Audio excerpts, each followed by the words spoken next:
I'm going to show you guys how to actually use CM Wicked Wind without actually having to use a macro or some other software to do it for you.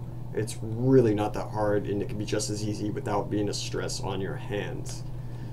Alright, first of all, you can see I have it set to 1, 2, 3, 4, but I actually have an alternate second key binding for QWER just because it feels more natural to me from other games, whatnot. I also use force standstill for spacebar. It feels a little bit easier for my thumb to hold the standstill to keep me in position.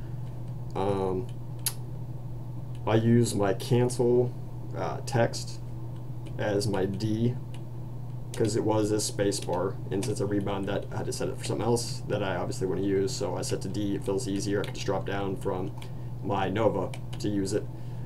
As you can also see, I have Nova and teleport set to 3 and 4, and that's just because I mainly use my index finger on my left hand to control those. So I pretty much do everything with those fingers, or with that finger, for those 3 spells, and I have my buff set for my right click.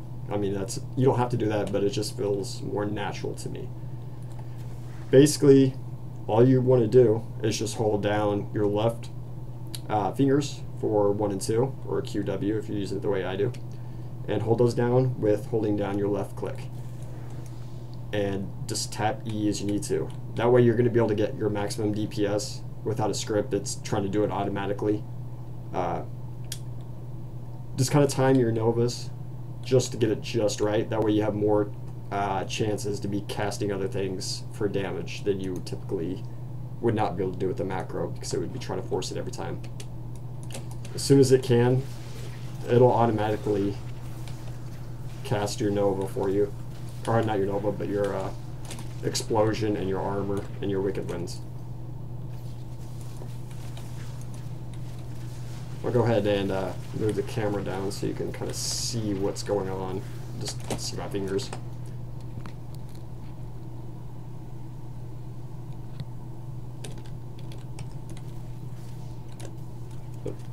Teleporting. I'm just tapping. So I don't die here. See? Just tap, tap, tap. But their fingers aren't moving at all. It's not a stress on my hands at all. It's easy to do. There you go. That's how to CM Wicked Wind without being painful on your hands for long periods of time.